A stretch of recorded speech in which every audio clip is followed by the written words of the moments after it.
Guys, dito tayo sa Tarlac, dito sa San Manuel, Tarlac City. Ayan, dito tayo sa mga kalamansian. Sa mga gustong bumili ng kalamansi, mag-message lang sa YouTube channel ko at ituturo ko sa inyo.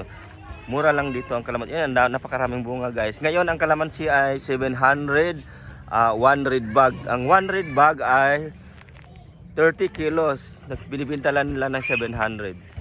Ang daming bunga guys. Oh. Ngayon medyo naka-harvest sila ng 30 kasako. Itong kalamansi na to is umabot na ng 10 years kaya medyo kunti-kunti na lang ang bunga. Pero may bunga pa rin guys. Ayan ang lawak guys. Ang lawak ng kalamansihan dito. May bunga pa nga din ito. Oh. Hindi na nila ini-sprayhan talagang kasi maybe after 1 year puputulin na rin. Pinaghati-hati na rin kasi nila yung lupa na to dahil patay na yung parents nila. Itong lupa na ito ay lupa ng sa asawa ko dito sa mga Galisas family dito sa San Manuel, Tarlac City. Ayan guys, ang lawak-lawak guys, hanggang doon yan guys. Oh, ang lawak ng kalamansian guys. Yan, napakalawak nito.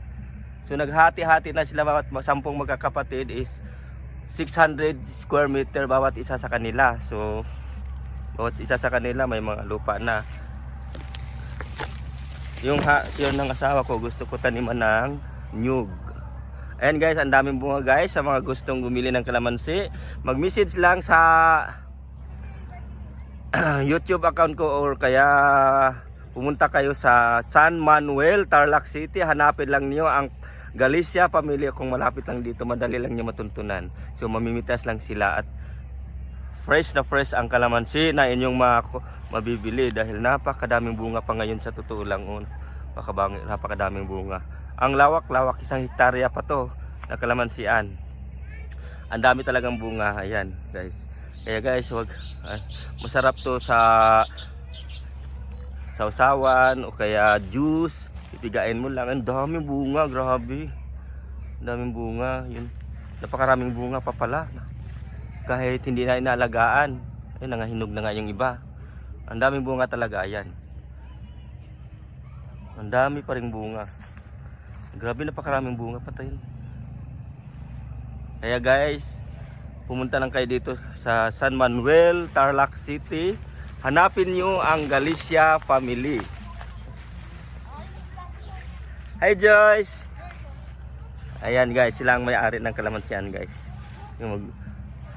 Ayan, ang daming bunga. Napakaraming bunga pa pala nga. Hello Joyce. Ayan, yung daming kambing din dito sa probinsya. Yan yung sa kabilang lupa ay sa kanila din yon, 5 hectares. Kaso bininta na nila nabinta ng $10 million. Ayan. Kaninong kambing yan, Liz? Ay, Romeo. Ha? Romeo. Magkano isang kambing dito? 700? 7,000. Ay, 7,000. 7,000, ganyan lang. Parang mura lang, no? Me! Mimi.